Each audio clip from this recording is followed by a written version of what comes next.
श्री गणेशाय नमः। श्री वेद पुरुषाय नमः।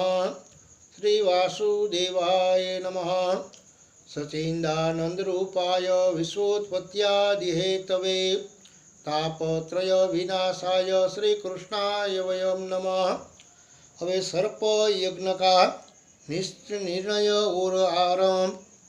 उग्र श्रवाजी कहते हैं, सेनाकादि ऋषियों अपने पिता की मृत्यु का इतिहास सुनकर जन्मेजय जी को बड़ा दुख हुआ। वे क्रुद्ध होकर हाथ से हाथ मसलने लगे। शोक के कारण उनकी लंबी और गर्म सांस चलने लगी। आंखें आंसू से भर गई।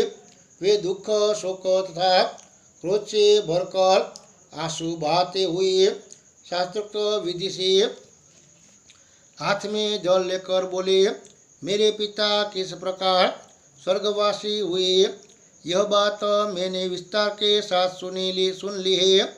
जिसके कारण मेरे पिता की मृत्यु हुई है, उस दुरात्मा तक्षक से बदला लेने का मैंने पक्का निश्चय कर लिया है। उसने स्वयं मेरे पिता का नाश किया है। श्रृंगी ऋषि का श्राप तो एक बहाना मात्र है। इस बात का प्रत्यक्ष प्रमाण यह है कि उसने कश्यप ब्राह्मणों को जो विष उतारने के लिए आ रहे थे और जिनके आने से मेरे पिता अवश्य ही जीवित हो जाते, धन देकर लौटा दिया।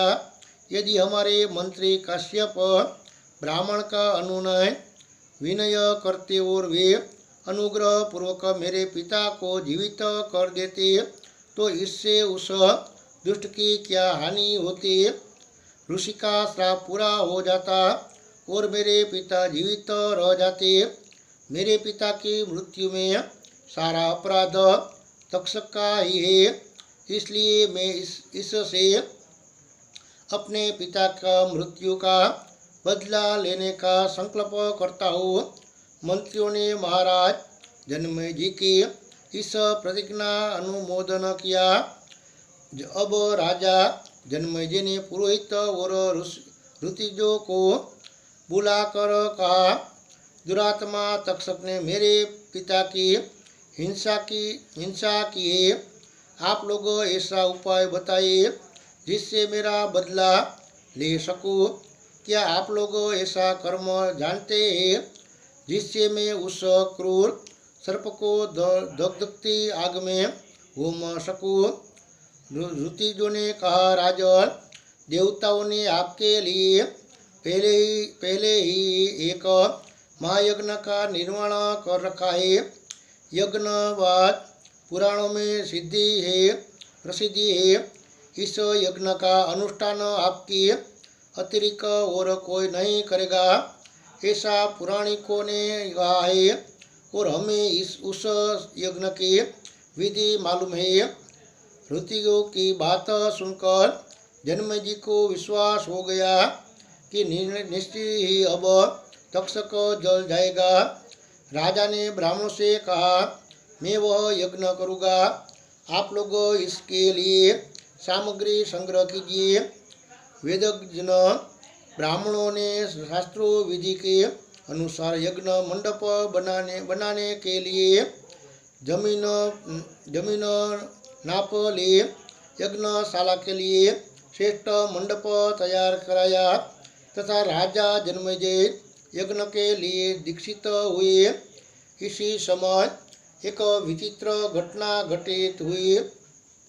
किसी कला कौशल के पांगरत विद्वान, अनुभवी एवं बुद्धिमान सूत ने कहा, जिस स्थान और समय में यज्ञ मंडप मापने की क्रिया प्रारंभ हुई है, उससे देखकर यह मालूम होता है कि किसी ब्राह्मणों के कारण यह यज्ञ पूर्ण नहीं हो सकेगा। राजा जन्मेजय जी ने यह सुनकर द्वारपाल से कह दिया कि मुझे सूचना कराइए, बिना कोई मनुष्य यज्ञ मंडप में न आ पावे। अब सर्प यज्ञ की विधि से कार्य प्रारंभ हुआ। ऋतिक अपने अपने काम में लग गई। ऋतिजों की आंखें धुएं के कारण लाल लाल हो रही थी। वे काले काले वस्त्र पहनकर मंत्रोच्चार पूर्वक हवन कर रहे थे। उस समय सभी सर्प मन ही मन कोपने कर रहे थे लगे। अब बेचारे सर्प तड़पते पुकारते उछलते लंबी सांस लेते पूछ और फनों से एक दूसरे को लपेटते आग में गिरने लगे। सफ़ेद काले नीले पीले बच्चे बूढ़े सभी प्रकार के सर्प चिल्लाते हुए टपाटप आग के मुंह में गिरने लगे। कोई 4 कोस तक लंबे और कोई गाय के कान बराबर लंबे। सर्प ऊपर ही ऊपर कुंड में आहुत बन रहे थे। सर्प यज्ञ में च्यवन वंशी चंड भार्गव होता थे। कौशल उदगाता जैमिनी ब्रह्मा तथा शंख और पिंगल अयोध्य थे एवं पुत्र और शिष्यों के साथ व्यास जी उदालक प्रमतक श्वेत केतु असित देवल आदि सदस्य थे।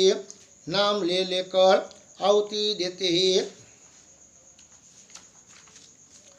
बड़े बड़े भयानक सर्प आकर अग्नि कुंड में गिर जाते हैं। सर्पों की चबी और मेद की धाराएं बहने लगी। बड़ी तीखी दुर्गंध चारों ओर फैल गई तथा सर्पों की किलहट से आकाश गूंज उठा। वह समाचार तक्षक ने भी सुना। वह भयभीत होकर देवराज इंद्र की शरण में गया। उसने कहा, देवराज, मैं अपराधी हूँ, भयभीत होकर आपकी शरण में आया हूँ, आप मेरी रक्षा कीजिए। इंद्र ने प्रसन्न होकर कहा कि मैंने तुम्हारी रक्षा के लिए पहले ही ब्रह्मा जी ने अभय वचन ले लिया है। तुम्हें सर्प यज्ञ से कोई भय नहीं है, तुम दुखी मत हो। इंद्र की बात सुनकर तक्षक आनंद से इंद्र भवन में ही रहने लगा। बोलो श्री कृष्ण कन्हैया लाल की जय।